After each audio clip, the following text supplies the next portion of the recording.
In this video, I'll guide you through how to use the graph editor in After Effects to view and adjust your keyframes. Whether you're just starting out or you've been animating for a while, understanding this view will help you get much smoother and more controlled motion in your projects. Let's begin in the timeline where your layers and their animated properties live. First, make sure you've selected a layer that actually has keyframes applied. This could be something like position, scale, or opacity. To reveal a specific property, you can click the small arrow next to the layer name to expand it, then expand the transform options. Once you see the property you've animated, click directly on that property name, such as position or scale, so it's clearly selected. You'll know it's active because the keyframes will be highlighted. With your property selected, look toward the top area of the timeline panel.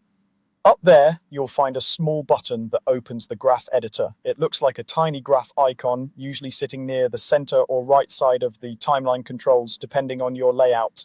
Go ahead and click that graph editor button. As soon as you click it, the timeline switches from the regular keyframe view into the graph editor view. Instead of just seeing diamond-shaped keyframes lined up over time, you'll now see curves that represent how your animation is changing. These curves can show you either the value of the property over time or the speed of the motion, depending on which graph mode you're using.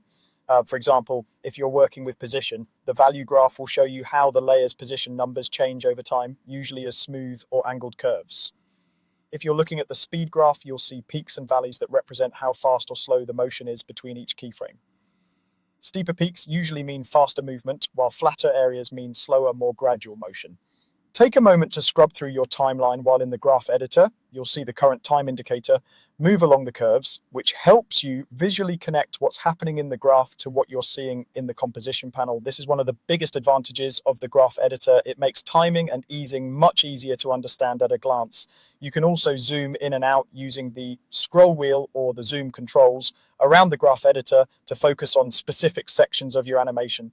If your graph looks flat or you're not seeing what you expect, double check that the correct property is selected in the timeline, because the graph editor only displays curves for the properties you have active.